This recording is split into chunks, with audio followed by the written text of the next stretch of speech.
Hello. Welcome to Leashed Dads podcast. That's Justin.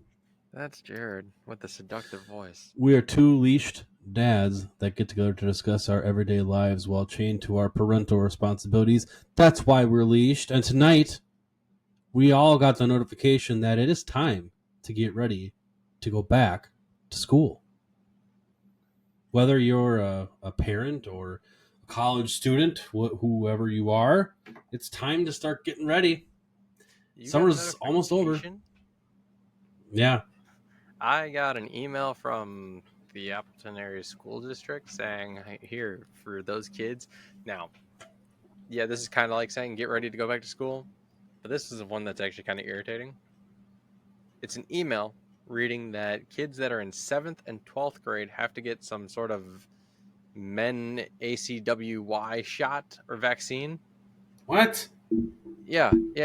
So they send out this email, and then it says 7th graders need 1 dose, 12th graders need a second dose unless they're 16 or older, which makes no sense because in 12th grade No. you are definitely older than 16. Right. So you Well, need to yeah. have doses, but you really probably only need to get one. I don't even know what this MenACWY vaccine is. I don't even if What is it? M-A? MEN M-E-N? ACWY vaccine. It's like meningococcal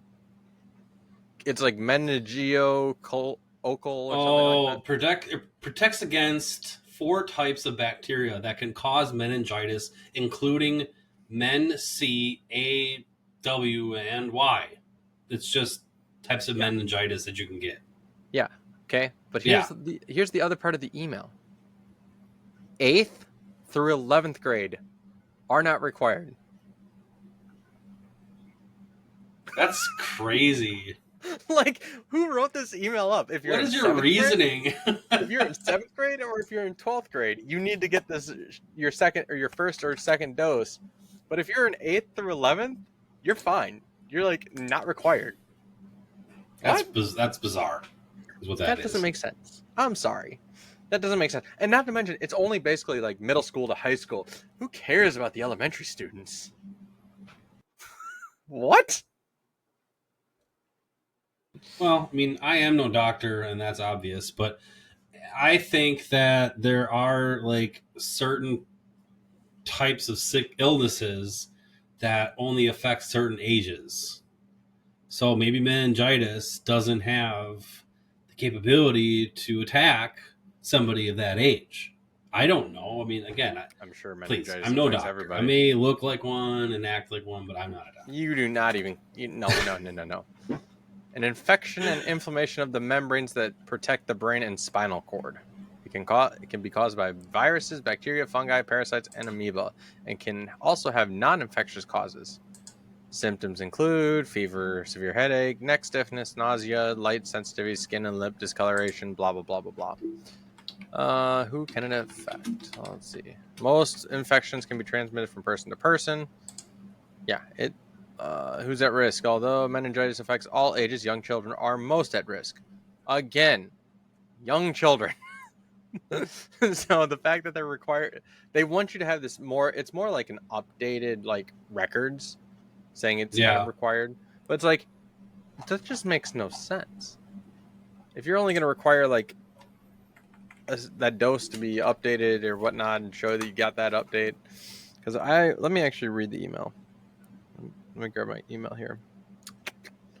Because I was reading this at work to one of my coworkers, and she thought it was ridiculous too. Student new immunization updates for the 2024-2025 school year. Meningococcal ACWY. Students entering 7th grade and 12th grade will need to provide documentation of receiving the MenACWY containing vaccine. Okay. And then it just kind of goes in. 7th grade students are required to have 1 dose of the vaccine. 12th grade students are required to have 2 doses unless they were 16 years old or older when they received their first dose. So really, I mean, then only 1 dose is required. So if they received it when they were 16 or older, they just want verification that it's happened at that Right. point. So if you're in 8th through the 11th grade, you will not. These grades will not be affected during the 2024-2025 year. I'm sorry, but what if they don't have that vaccine? That's what makes no sense. Is if you're not requiring 8th through 11th grade to have it, I mean, unless they're saying it's already been like established and it's already one of those things that's been acquired. Right. So, and then they're talking about the varicella, chickenpox, making sure you have verification of history of the chickenpox virus and by a qualified healthcare provider. So students entering Wisconsin schools for the first time, early childhood, all kindergarten, and any student transferring from an out-of-state school will need to meet the updated verification requirement. The verification must be provided by the qualified healthcare provider, basically going through like doctor, nurse practitioner, or physician assistant. Bring the student immunization records to healthcare provider appointment. So they're cracking down on some things, I guess. I don't know why they started to do that or what caused them to make the change now. Granted, I know it takes time, I guess, to make changes within a system. But if this is you'd think you would already have implemented something like this before. You'd think. Especially like with varicella or chickenpox, of all things. Yeah. Heck, even meningitis. You'd think you would have had something in place of that, knowing that certain ages get the meningitis vaccine at certain times. Unless it's, I don't know. I don't necessarily keep up with all the health updates. I'm just thinking in my head, you would have done something like that already. Right. So as we start to get closer to the school year starting, you're going to see more notifications from your school coming in. Hey, your child needs this. Hey, here's your school supply list. And all this is just like the first step in your kids going back to school. How have your kids been this summer? I mean, mine, I just feel like they are so bored lately and they can't entertain themselves to save their life. How much restriction do you put on their lives? Like, what do you during mean? summertime? Well, you said you think they're so bored. Or they're bored and they can't entertain themselves. So what kind of restrictions do you have on them when you guys are at home? Like you are at work from home or whatnot, and Natalie's at home, things like that. Well, I mean, the only real restriction they have is that they can't be in front of the TV all day. Okay. They're limited to about 3 hours. What about being outside? Are they restricted to being outside only if an adult is out there? Or are they able to play in the backyard or something? They don't want to go outside unless an adult's out there. What? Why not? I don't know. I mean, they're 6 and 4. I don't know. I don't know. Don't ask me. So, I mean, let's think of it this way, all right? At the beginning of the summer, my kids were in summer school for like the first month. Okay. But even after they got out of summer school, they still wanted to play outside. Wow. It started off they were staying inside on electronics and everything. One of our neighborhood friends had started coming over asking if they could play after like 11 o'clock during the day, which is fine because they're home. Yeah. They've all had a chance to eat lunch or whatnot. So most of the summer, my kids have been outside, enjoying the nice weather, even when it wasn't nice. They've been playing in the rain. But at least I'm actually happy that they've been outside more than inside and bored. So, I mean, I don't know about every other kid, what they've done. I know in the past my children have been stuck inside or felt like they've had nothing to do and they were bored out of their mind because they just wanted to sit on their asses and play video games. Not this summer. Okay. Change, but I mean, they've been keeping busy. It's almost hard to get them in. The only time I can get them in is when it's lunch or dinner time and things like that. Okay. Yeah, I mean, I'm ready for him to go back. It's just, especially as a work from home parent, hybrid parent, mm-hmm. I would like that ease of not having to, have the disruptions every so often from them. So, yeah, that'll be nice. A quiet house, and it'll be the first quiet house ever because Cora is starting preschool this year, and it's only half day, but nonetheless, it'll be a nice, quiet She's afternoon. gonna have to get that. She's gonna have to get that. I don't know if it's required in your area, but obviously in Appleton, she'd have to get that minute or updates and everything. We didn't get any notification from that I'm sure. about that, but we got I'm sure it's also shots. school districts though. Like it's all True. school district. It's not just like the entire state. Although it feels like the entire state of Wisconsin is making some sort of requirement, but I don't know. Maybe your wife got something, maybe not. But I'm assuming Maybe. I both of mean, you. we just took her to the doctor in May, and she did get shots. I Yeah, don't know. so she I should be don't know fine. exactly But which kind. the school will probably have to see some sort of requirement for that. I don't know. I think it's weird. But yeah. I mean, you talked about the children and what they've done all summer.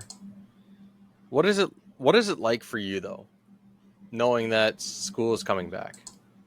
How are you like preparing yourself? You know, physically, mentally, whatnot. I mean, our work life isn't necessarily changed from fall, winter, spring to summer at all, right? But Right. how are you preparing yourself to get your kids back to school? Well, if we stepped off of a routine, which we did step off of a routine of the routine of bedtime. I mean, we have been really lax on. All right, let's focus on getting ending the night at a good note and calming down instead of boom 7:30. Let's go. That could come back to haunt us. I don't know. I hope not. Probably, but uh, that is the biggest thing that we're going to have to start bringing back. Honestly, is the schedule. So kind of preparing yourself for a new or reviewing and redoing the school routine essentially. Yeah. What about you? Um, as far as getting ready for school and whatnot as a parent, I don't. Not much has really changed for us.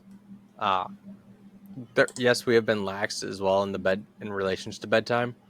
We will start getting them ready for bed earlier here, but we won't. That'll happen like 1 week prior to school starting. So it'll be like, all right, you've got a week left or whatnot. It's time to start going to bed at a normal time again. Yeah. So going to bed at 8:30 or 9:30 or whatever it is. We'll see. You know, that doesn't normally haunt us at all when we start shifting back into that, just because it's like, yep, now it's time to get into that routine. And that's how I would recommend letting kids get back into that routine, is starting a week ahead.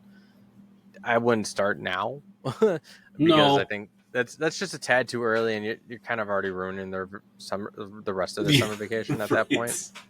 Right. Um, It only takes a so week to reset your brain anyway. kind of. I mean, it Kind depends. of. Sleep cycles, nah. But like The sleep routines, cycles may I take a little feel. bit longer, but Yeah. I think a week will be fine. And you start getting them into a routine, that routine will eventually hit them anyways. So, or it's kind of like riding a bike. You haven't done it in forever. You all of a sudden get back into that routine. Yeah. So, I mean, that's a really big thing. I think that getting ready for school and everything is what we're focused on, is just making sure children get back into some sort of routine. I mean, that's also why we do summer school, is so they don't necessarily break out of a routine that fast and then are thrown under the bus essentially and having to get back into a routine. It's like they kind of continue a routine for a month after they get out of regular school. And now they have 2 months essentially of summer school, which isn't bad at all. No. It's, I think 60 days is better than 90 days, honestly. But then again, personally, I'd say all year round Yeah. is better than no summer. That way you're not having to refresh. But other things that we're doing as well as, I guess, like I said, as an adult, as a working parent, my routine doesn't really change because I still have to get up in the morning to go to my job. So True. it's all the same to me at that point. It's just now I have to make sure I'm getting children ready. So maybe I have to get up a little earlier, and just to make sure I'm up, and then I can get the kids up and get out to the house at a reasonable time. So that's really all that comes down to. just making sure I'm back into my own old routine or the school routine as well, and whatnot. So getting ready as a parent, I don't think is as hard as a child would ever be. But parents, share your thoughts. Share how you get ready for school. Even as even as an adult, I should say, if you're a parent in college, what is your routine for you going back to school, or how do you get ready to go back to school if you are in a 4-year college uh, establishment or 4-year establishment or whatever, like a university like that, versus a tech school where you could be going to the school all year round. Yeah. What do you guys do there? I mean, how do you continue getting ready? Do you pack your stuff up now and leave, or I know college students are starting to go back here very shortly, depending on how everything works out for them. Um, get accustomed to their new building or new dorm or wherever they're living.